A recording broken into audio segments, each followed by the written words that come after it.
In the 1800s, the federal government started working with Christian churches to establish a system of residential schools across the country. These government-sponsored religious schools were part of a larger goal. So the purpose of a residential school was first and foremost to assimilate and then absorb Indigenous peoples, Indians as it were, into the body politic of the country. That's Dr. Nigan Wewadam James Sinclair, a professor at the University of Manitoba and columnist with the Winnipeg Free Press. I'm an Anishinaabe from Little Peguis, or St. Peter's Indian Settlement, just north of Winnipeg.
Over the course of 9 years, Riley Burns survived physical and sexual abuse by staff at Gordon's Indian Residential School in Saskatchewan. Originally from the James Smith Cree Nation, Burns was stripped of his language and culture.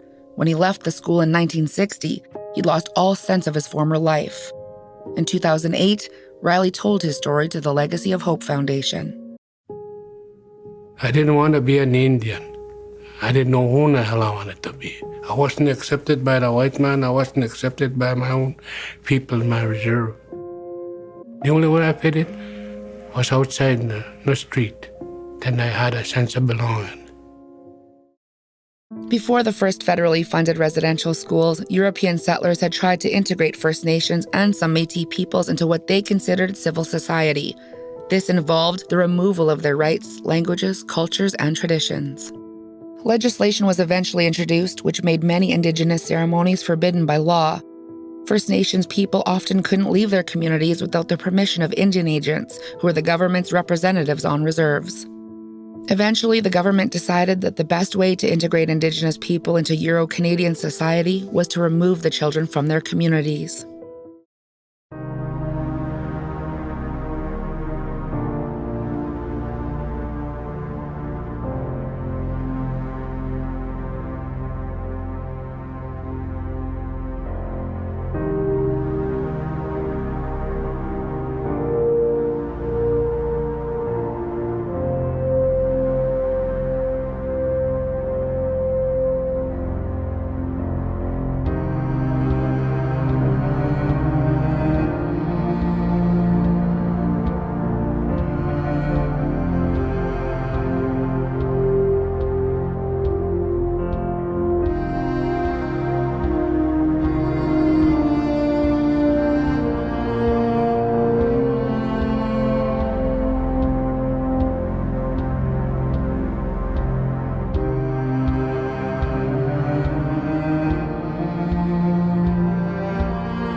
Assimilation is basically trying to turn one person into another, to deny who they are, make them forget who they are, their language, their culture, tradition, the family they come from, and then replace that with something else, with a different way of thinking, a different way of being, a different perspective.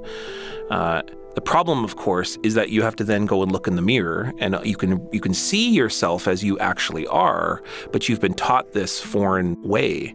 Therefore, you're naturally at conflict. And so assimilation is also a process of deep, deep trauma and conflict. So throughout the 19th century, from the post-war of 1812 all the way up to 1867, the formation of Canada, the issue of what to do with Indians, or the Indian problem, as it were, was to then control Indigenous peoples, and then in 1876 to control their dress, to control their ability to move, to control the way they govern themselves, and then lastly, in the 1890s, begin to require Indigenous children to attend Christian-denominated schools who had been contracted by Canada to run the system and to assimilate them. According to Albert Southard, a principal at Gordon's in the 1950s, the school's main goal was to, quote, change the philosophy of the Indian child. In other words, since they must work and live with whites, they must begin to think as whites, end quote. Students as young as 6 were taken from their homes and forced to go to Gordon's. For Riley Burns, the first time he ever ventured far from his reserve was the day he was taken to residential school. We didn't know where I was going. I didn't even know. I thought we were just going for a ride, for all I know. Then we arrived at this big building, and there was Gordon's. And that was the beginning. And I used to listen to little girls crying next to the wall. Hear them little girls crying for their mums. For a whole month, when they first get there, it's all you hear is crying. Little girls, little 4 or 5-year-old girls. Kids that didn't have enough to eat. Little kids had to steal. You become a good thief in order to survive. You had to fight for yourself. You didn't have time to be hugging anybody. You didn't have time to be crying in a corner. You better be standing up and fighting for yourself. Otherwise, you'll be crying there for the rest of your life. And that's the way the motto was in school. Every man for himself.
A typical day at residential school. Students are woken up early to do their morning chores like farm work, something that was not part of many students' traditional cultures. Morning mass gives way to breakfast, and then cleaning. In most schools, only 2 to 4 hours are devoted to actual academic learning. The rest of the day is filled by physical labor and religious study. Nigan says these routines were based on two things. One is that Indians are problems, and second is that Canadians are solutions, and that Indians are inferior, Canadians are superior. And then the other most important lesson was that you're never to resist that. A lot of times I started to open my mouth because I talk Cree, talk my own language. That was a no-no. I didn't know that. And I was wondering how come. I thought maybe I had a dirty mouth, but I guess maybe I did have a dirty mouth because I talk Cree. 4 years after Riley arrived at school, a new principal took over, Reverend Albert E. Southard. He's the one who said that Indigenous people needed to think like white people. Riley said everything got worse with Southard in charge. That's when we lived in hell. I mean hell. In the fall after Southard arrived, Riley returned to school to find tall fences surrounding the building, penning the children in the yard like elk, he said. That's where we were. Lost our freedom. Lost our ability to play like little boys, run all over the place. We weren't allowed to do that. We weren't allowed just to walk around with nothing.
Gordon's residential school, it comes by reputation.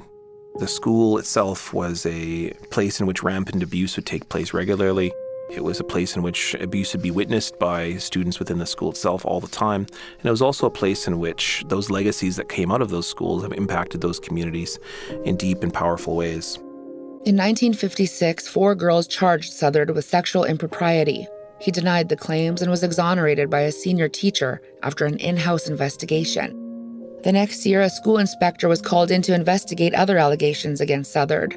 But by the time the inspector arrived at Gordon's, Southard had already quit his post and left the country. In his investigation, the inspector found that 2 girls who had attempted to run away from the school had had their hair cut short.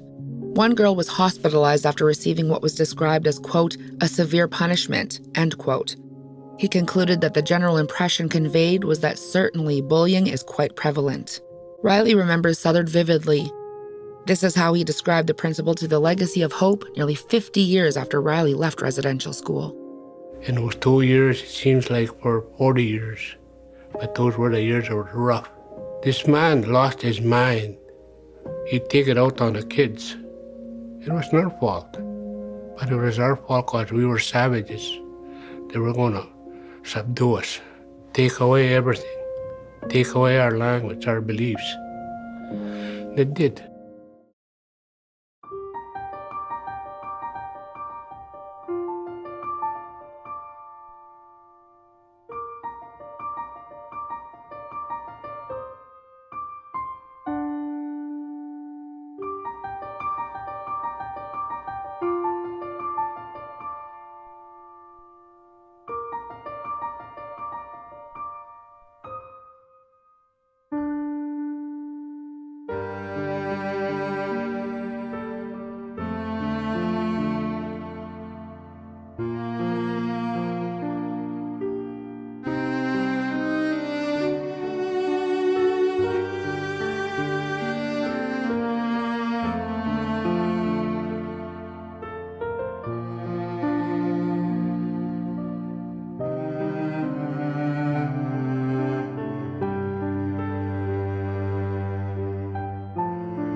The long history of mental, physical, and sexual abuse of students at Gordon's continued over the years. Between 1968 and 1984, William Peniston Starr used his position as director at Gordon's to target and abuse hundreds of young boys. Older students at Gordon's would often take on the responsibility of protecting younger students. Survivors describe how they would try to stay up all night, fighting off sleep in an attempt to stop the abuses. But there was only so much they could do. Some survivors describe horrific abuse that was so bad they never had a chance at learning. Some never learned how to read or write. Resistance could also have serious repercussions. When 11-year-old Andrew Gordon ran away from the school one cold March day in 1939, administrators didn't tell his parents that he was missing. They didn't file a report with Indian Affairs or the police either. The only reason Andrew's father found out that his son was missing was because a visitor had told him Andrew wasn't in school. He found his son's frozen body 3 days after the boy ran away, 7 miles from school and only a mile away from home.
Ed Bitternose attended 3 residential schools, the first of which was Gordon's. He was 8 years old.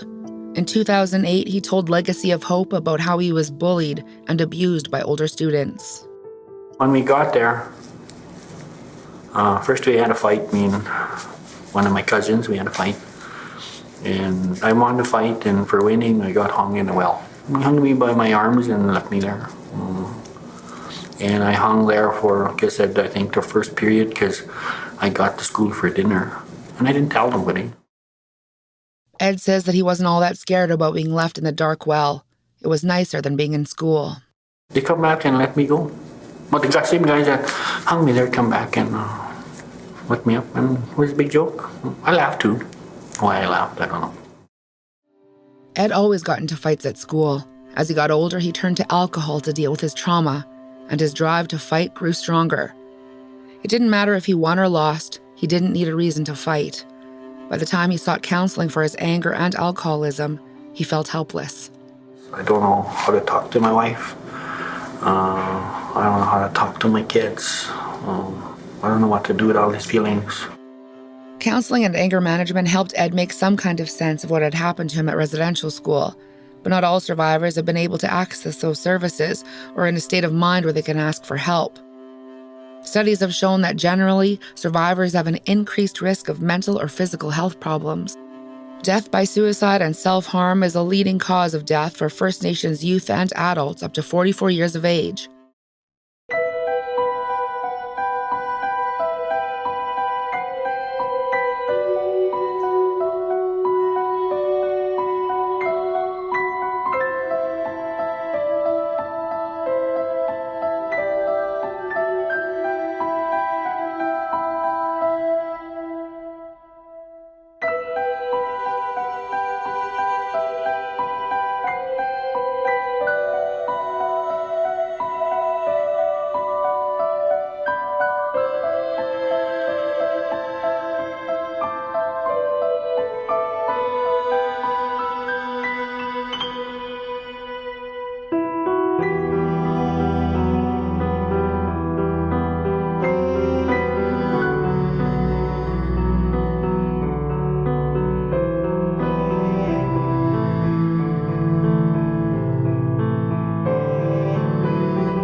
The Ojibwe storyteller Basil Johnson bravely at the very first national event told a story to thousands in attendance that he was abused by older boys.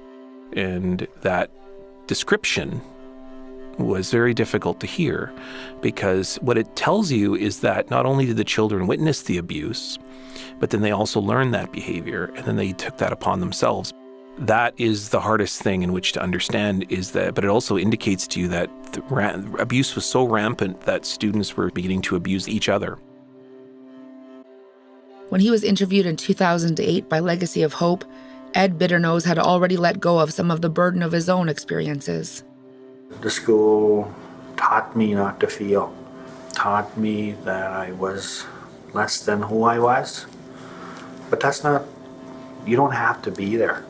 You don't have to be that scared little fella that is afraid and just wants to strike out. But you don't have to carry the fear into all that other negative stuff. You don't have to carry that fear into anger. And it's okay to be angry.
This bell is all that's left of Gordon's Indian Residential School, which closed in 1996 after more than 100 years. It is my hope that one day we will be able to tell our children the whole story. Chief Byron Bitternose announced the initial results from Phase 1 of its ground-penetrating radar search. 14 potential burial sites near where the school once sat. The search committee expects a lot more. Today, all that's left of the main building of Gordon's, the school Riley Burns attended, is a big bronze bell. But for more than 100 years, from 1876 to 1996, the Anglican Church and later the federal government oversaw the assimilation of thousands of Indigenous children there. It's our job together to figure out how to move together forward, and the first is to recognize the truth, and we continue to be stuck in the truth phase as a country. Is just offering each other's truths is the bravest thing, it seems, in many circumstances. But really, it's the reconciliation that's the hard part. The truth is really hard, but the reconciliation part's even harder, because then we actually got to change our behavior.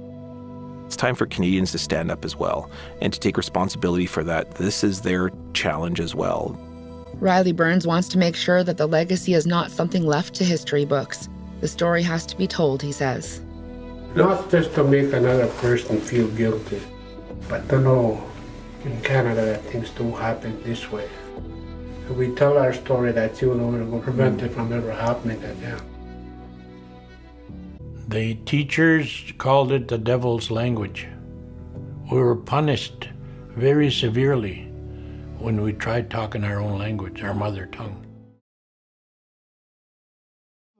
The school had access to 760 acres. Well, we wondered where that kid went to. It hurts to bring up the past. A longtime school administrator was convicted of sexually assaulting 10 boys. Hundreds of former students later sued Ottawa for the abuse they had been forced to keep quiet. Don't tell anyone. But I was just so scared, and he kept telling us, if you say anything, it'll happen worse.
We've only completed the first 6 months of what will probably turn into a 10-year ongoing search.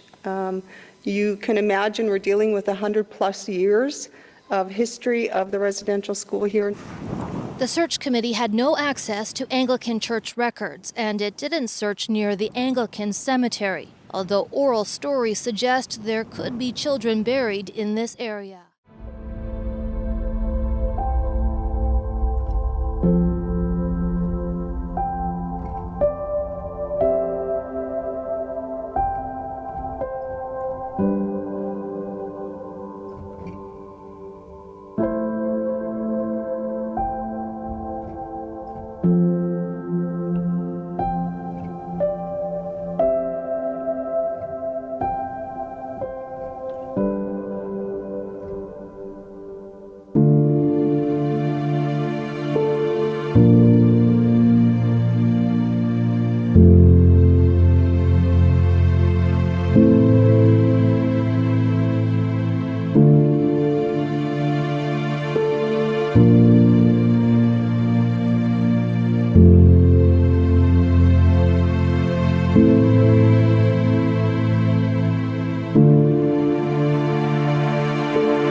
Amen.